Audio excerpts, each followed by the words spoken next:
Hola, hola, happy Financial Friday. I'm not sure, what your budgeting, your financial planning looks like, but I thought to continue that path for you and help you out. The advice that I'm giving you, this is what a typical company functions and how it really does come back to your personal as well. So how does that look? You already have your fixed expenses. You already have your income. You already know how much money you could receive next month. And when it comes down to the expenses, if you have your expenses that are variable, meaning that it's depending on, whatever I have going on, but you also have your fixed expenses, which is your rent, your mortgage. Think of all of those things that they have to be paid no matter what.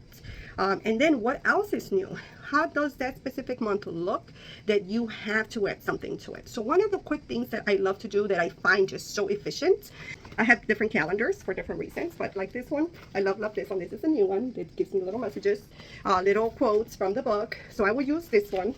I also have a generic one.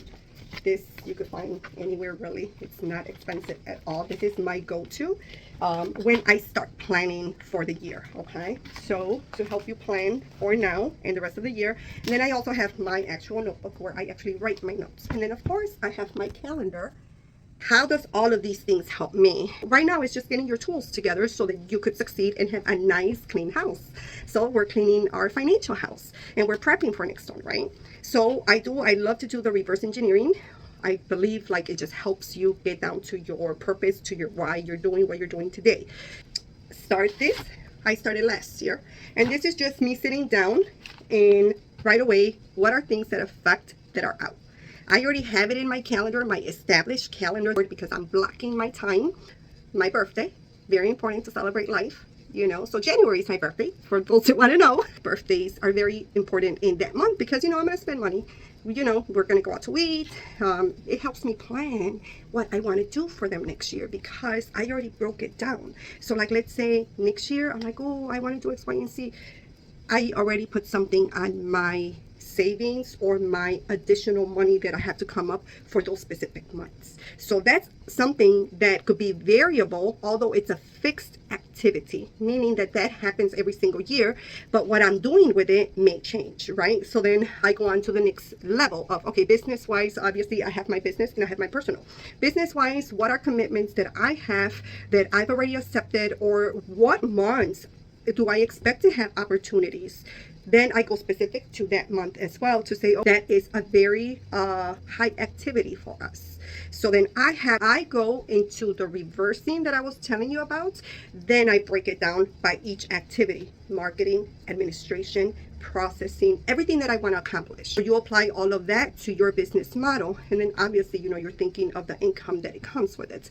But generically speaking, that is the fastest way for you to create that system. And then what are also those little things that come off?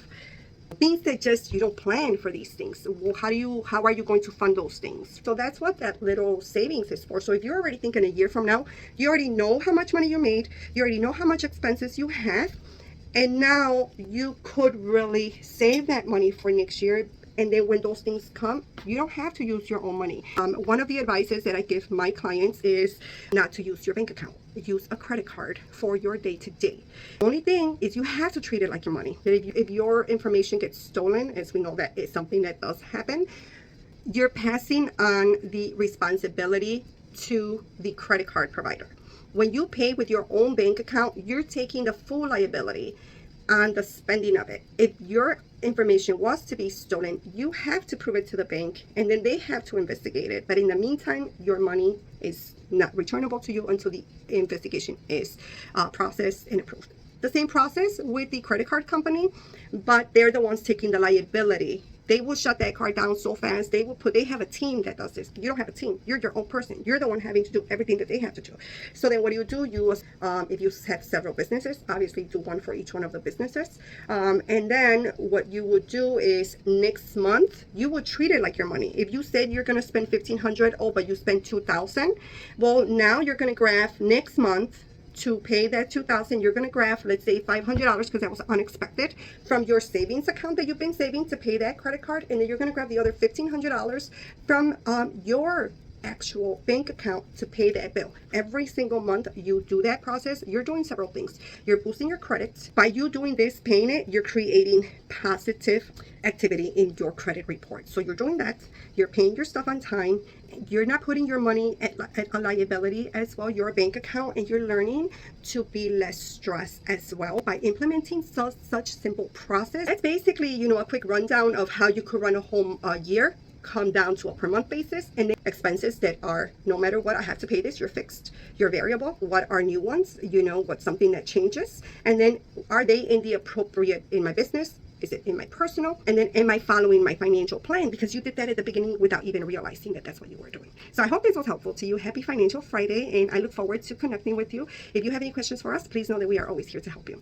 Thank you, and have a good rest of your weekend. Bye.